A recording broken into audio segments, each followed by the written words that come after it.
is up, guys? This is V-Man with MMO Source, and today we're going to be reviewing Heroes of the Storm. Now, unless you've been living under a rock for the past 2 years, you'll have heard about this game. When I first heard about Blizzard making a MOBA, I was ecstatic, until I read through the full concept, because there's an element to this game that sets it apart from all other MOBAs ever made. This game features characters from Blizzard's Warcraft, StarCraft, and Diablo franchises. The reason this concept used to drive me up the wall was because it makes no sense pitting the Great Lord of Hell against a baby Murloc. No, really, there's a baby Murloc character. He's called Murky. Deal with it. I got over it myself, though, and I accepted the fact that this concept works. Blizzard made it work. And while it makes absolutely no sense to have a menagerie of aliens of all shapes and sizes all on horseback, it just works. And this game is balanced, very balanced. On a map with 10 players, 2 teams push against each other to take down the opposing team's base. Along the way, there are walls, turrets, and many minions aiding the strike. Now, interestingly enough, this is the first MOBA I've ever played where the map itself is expected to do more towards winning the game than the players themselves. Does that make any sense to you? No? Alright, well, bear with me. In most MOBAs, you are the strongest element on the battlefield. In Heroes of the Storm, the champions, the players, do pretty lousy damage towards structures.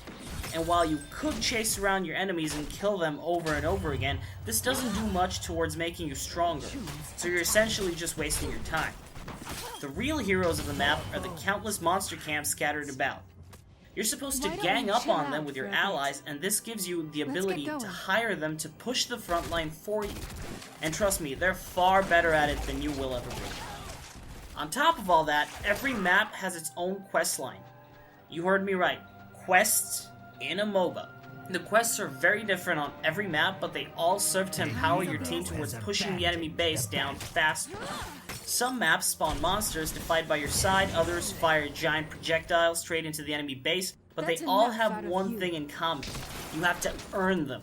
On this map, for instance, both teams receive a golem that fights by their side once every few minutes. The golem dies and is reborn in the same position, so as long as it's alive, it's pushing the front line. However, as soon as the mines open up, your team has to go down there and collect points by killing the underground monsters. The more points your team has, the more fearsome your golem becomes. Now, this might be helpful, but it really is very deterring from the action because you start to feel like your presence isn't really doing much towards winning the game. But that's not really the case. Blizzard calls this game an action strategy game, and I would have to agree since this game is all about strategizing the smartest and fastest way to accumulate forces superior to your enemies. And to do that, it's crucial that your team cooperates. You can't take down camps on your own, and if you don't group up, the enemy team will keep you from completing the main quest. Without unconditional team play, no amount of skill will save you. You'll have to sit back and watch your base get wrecked. And I like this because in most MOBA games, outside of high-end competitive gameplay, it is nearly impossible to get matched with 4 good players. And it's not a question of skill either. You could get matched up with 4 players who are far better than you, and yet their contributions might be minimal if they decide they want to yippee-ki-yay their lives away over and over again on the off chance they might score a kill. Players are selfish and are often driven by ego, so it's very refreshing to play a game where the only possible way of winning is to cooperate. This is further propagated by the fact that individual players do not receive rewards for individual effort. All effort and all rewards go to the team as a whole, including experience and player levels. This removes the possibility of personal pride and ego getting in the way. It's just your team and their team, with a bunch of minions in between. And you want to win, so you tuck your tail between your legs and you do your job.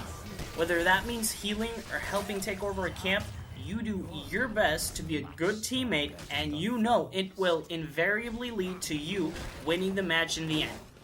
This light perspective on the gameplay is what makes Heroes of the Storm a much more relaxing MOBA than most.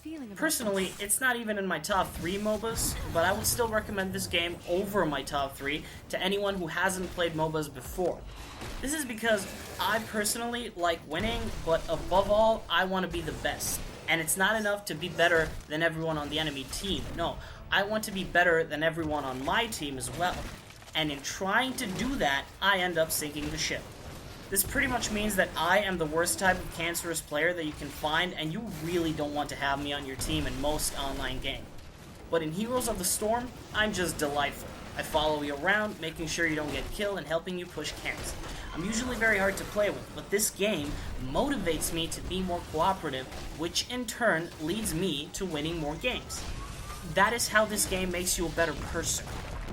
Unfortunately, it is because of this calm and almost pacifistic approach to gaming that I don't see Heroes of the Storm having an explosive international competition circuit.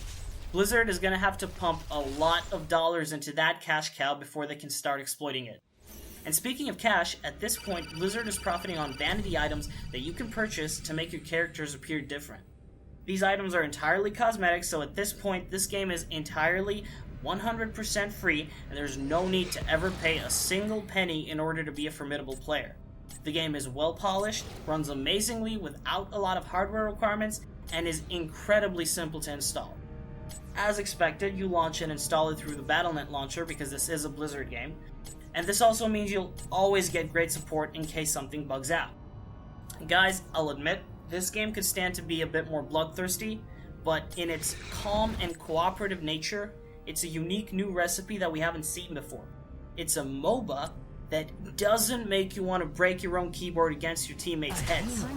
That is undoubtedly a game worth playing. That's it for this vid, you guys. Leave a thumbs up if you enjoyed this review, thumbs down if you didn't, and as always, subscribe to MMO Source for all your MMO review needs. This is V-Man, signing out.